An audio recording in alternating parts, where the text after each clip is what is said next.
Have you ever considered how many planets it would take for somebody to live your lifestyle? Well, for the average American, it's about 5 planets, which definitely isn't sustainable, not even for one person.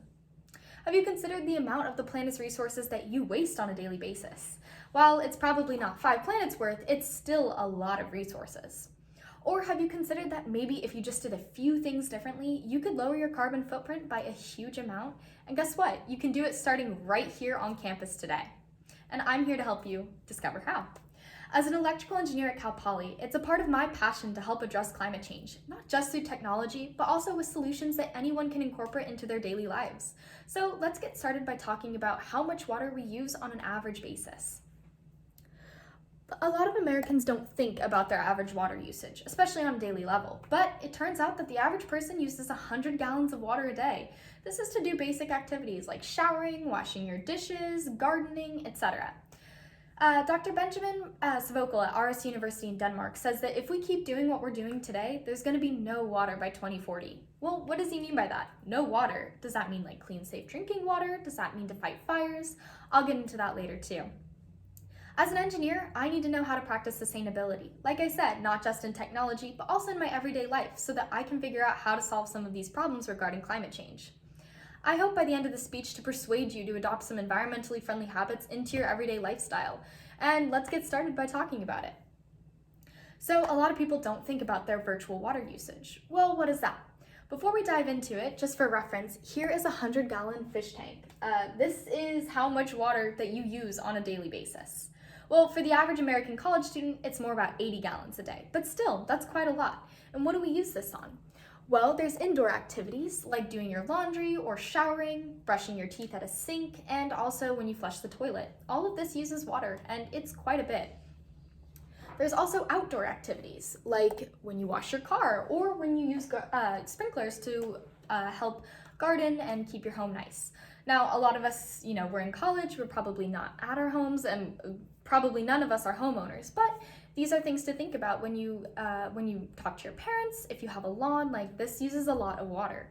So, what else do we use water on? Well, there's this thing called virtual water. Virtual water is in all consumer products, and it's kind of like the hidden cost embedded in all of these things. So virtual water is in the clothes you wear and also in the electricity you use, like in travel and also in the food you eat. So virtual water is how much water it takes to manufacture these products and in order to get them to you and all of that kind of thing. And it's actually a lot. So when you look at it, people use 900 gallons of water a day, including with the virtual water. That's 800 gallons of virtual water or 33,000 glasses of water a day, which is insane. One of the biggest things that you use virtual water in is your food consumption. So where does this number come from? Well, as you can see, here is a diagram of all of the things that requires. So this is liters of water for 1 pound of something. So for barley, it's about 650. But for beef, which you'd have in like a burger per se, which is 2,500, that's quite a lot of water. And so, food consumption, it's huge in that. So, Professor Benjamin Svokel at RS University stated that there will be no water by 2040 if we keep doing what we're doing today. And that means our eating habits, that means how much electricity we use, and that also means like our daily water consumption, just showering and things like that. So what can we do about it? Well, at the moment, we're using our resources way too fast and we aren't able to replenish them. And this is not good for the environment. Too much water use leads to drought and no clean, safe drinking water. So as you can see, here's an example of drought and what it could look like for us in the future. California is already experiencing a lot of drought issues, as we have been for quite some time. We're also dealing with fires, and when we were back in the drought, we didn't have the resources that we needed in order to be able to fight these fires, and we're continuing to see this struggle and these problems.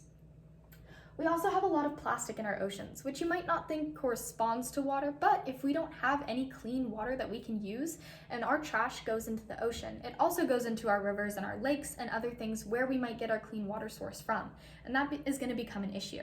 So what I mean by that is an example can be taken in Flint, Michigan. So there's this thing known as the Flint water crisis, where people in the town of Michigan here were having some issues with their water. There was too much pollution in their river after they switched their water sources, and as you can see, this brown stuff is what was coming out of their sinks. The river was so polluted, it was rumored to have caught on fire twice, which is crazy. So what did this mean for the people? Well, they had to resort to drinking out of water bottles, and that is a huge amount of plastic, which also ends up back in the ocean. By 2040, if we keep doing what we're doing today, there's going to be more trash in the ocean than there is going to be fish, which is a huge thing to think about. Our pollution of the ocean leads to a reduced aquatic life, which destroys ecosystems, and it also destroys our food source for all of the seafood. So, as you can tell, a lot of products that humans use require a ton of water to be produced. So, what can you do about it? Well, you can watch your water consumption by making a few changes on campus, and they don't have to be difficult, they can be really simple. Conserving water is easy using these campus resources, according to UC San Diego. While we're not on their campus, they have come up with a comprehensive list of some of the ways that you can make some small changes. So let's talk about it.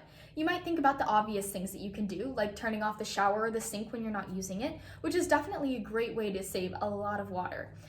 Luckily for us, Cal Poly has the reduced water shower heads and sink faucets that help conserve some water, but it's always great to go a step further and make sure that you're doing your part by turning it off when you're not using it. Another thing you can do is to avoid eating meat with every single meal.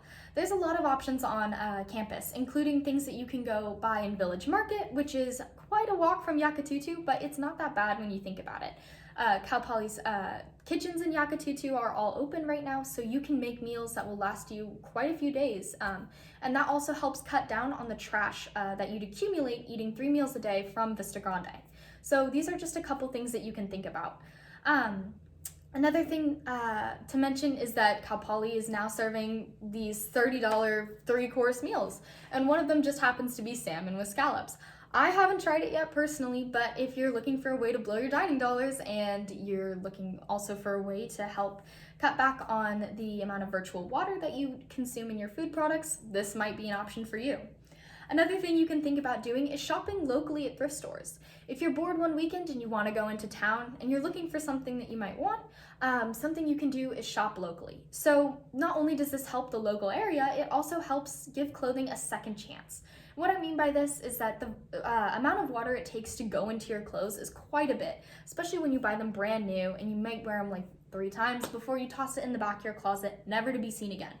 Well, with all of those clothes, you can definitely donate them and help give somebody else another chance at wearing those items, giving that article of clothing a renewed sense of purpose. And you can also do the same by buying from these stores. And that helps definitely cut back on all of this water consumption that we're talking about here. So honestly, all you can do, what you can do to help conserve water on campus is some of the things listed above, but there's way more things that you can do as well. You can also go visit these reusable water bottle stations, which are on every single floor in the Yakatutu dorms. And there's also ones outside. I've seen them around Sierra Madre. You can go fill up your water bottles there and helps conserve on the plastic that you use. Also, everything is connected. So when you reduce your water footprint, you're also reducing your carbon footprint. You might not think about it this way, but when you consume meat, it also takes a lot of carbon emissions for this cow to be raised and produced. So methane is in cow farts, and it is a huge contributing factor to greenhouse gas emissions. So by skipping out on a cheeseburger for one meal, you're also helping reduce your carbon footprint, which is great. So you can so we've discovered here that Americans consume way too much water in order to be able to live sustainably. But another thing that you can do is watch your indoor, your outdoor, and your virtual water usage just by making these few changes.